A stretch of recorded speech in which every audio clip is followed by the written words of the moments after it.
is Doc, and we're going to start a new series called Panel by Panel, and it's going to talk about either interesting composition in some books or it's going to talk about some really, really heavy hitting stories that have come through. So, the first issue I'd like to talk about is The Walking Dead issue 51 by Robert Kirkman and Charlie Adlard. Excuse me. So, we'll start off on page 15 out of 28. And this is the house that Rick and Carl have holed up in after the fiasco at the prison. So Carl walks in on his dad, and his dad's talking to somebody on the phone. And he says, "I'm sorry, I didn't know you were talking."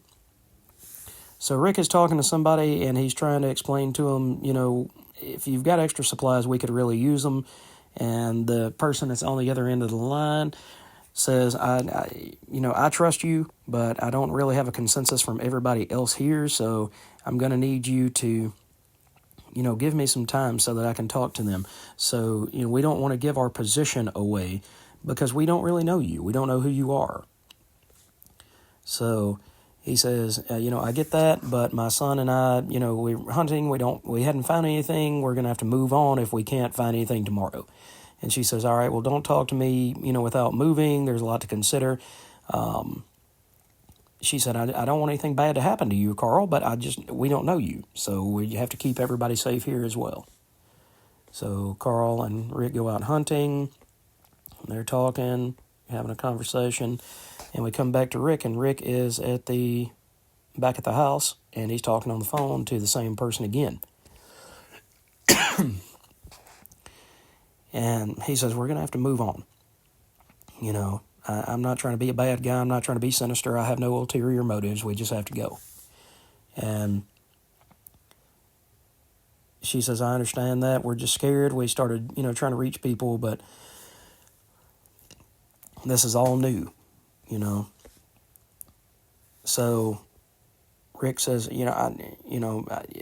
you could give me the number where I could reach you at, I can take the phone with me, and I will try to, excuse me, guys, and I will try to call you as we're on the road. And he says, it's not like we can exactly run a trace here.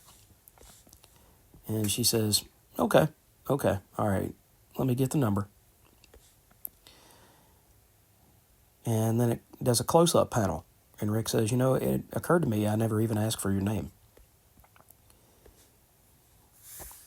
And then it's a shot, and it says, Rick, it's me, it's Laurie. It's his wife. It's his wife that he lost in the prison. Just look at the composition on his face. Look at the pain. Look at the loss. Look at how important the person on the other end of the line is. So he sits there. He runs, pulls the plug out of the wall, sits there and waits.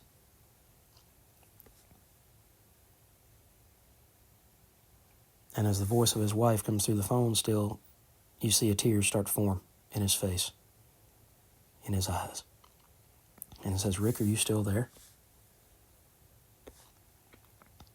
And he sits there and lets the tears stream down his face. And she says, it's not your fault what happened to me and Judith.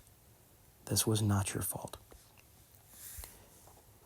But he feels like there was so much more that he could have done to save them. And you see this man that's hurting. He lost the two of the most important people. He still has Carl, but he's lost two of the most important people in his entire life. They're gone. And he just feels like he was stupid for making the decisions that he made and putting them in danger and getting them hurt in the first place.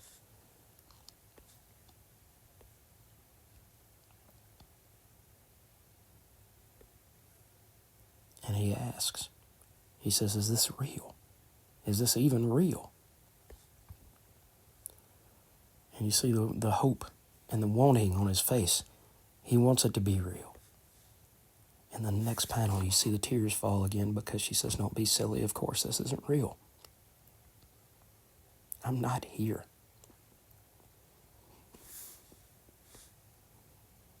So he sits again in silence. And you see the tears just stream down his face, and the pain on this man's face, and the anguish. Charlie Adlard had been drawing the title for, almost 5 years now, going on 5 years. He could have easily phoned in this issue and made it not so punchy, not so heavy. But you see that Rick is not the walking dead, he's the walking living. And just like Robert Kirkman always said, Rick was the most important character. Rick was the humanity that tied the entire book together. So you see the weight that this man had upon himself, and the pain that he is suffering, and the loss that he grieves, and the pain and the heaviness. And you just see all of that. And it makes you wonder how did he survive everything else that he survived? Carrying that kind of weight. Even though he knew it wasn't real, even though he knew that, he had to tell Carl that the woman that was on the other end of the phone was crazy and that we couldn't talk to her anymore. We can't trust him. But to go back to that one panel where it shows him crying and he's distraught. He has a son. What's going to become of him and his son? How is he going to care for his son? Because he feels like he's destroyed everything that he ever built. So between that panel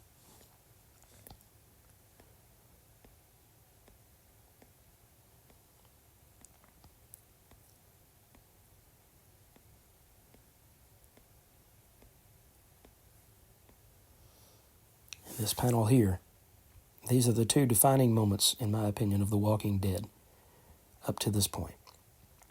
It shows you the humanity of the characters. It shows you the weight of the loss that they have suffered and the pain that they still share with each other. The weight that he has to carry not only for himself but for Carl, because Carl lost his mother and his sister.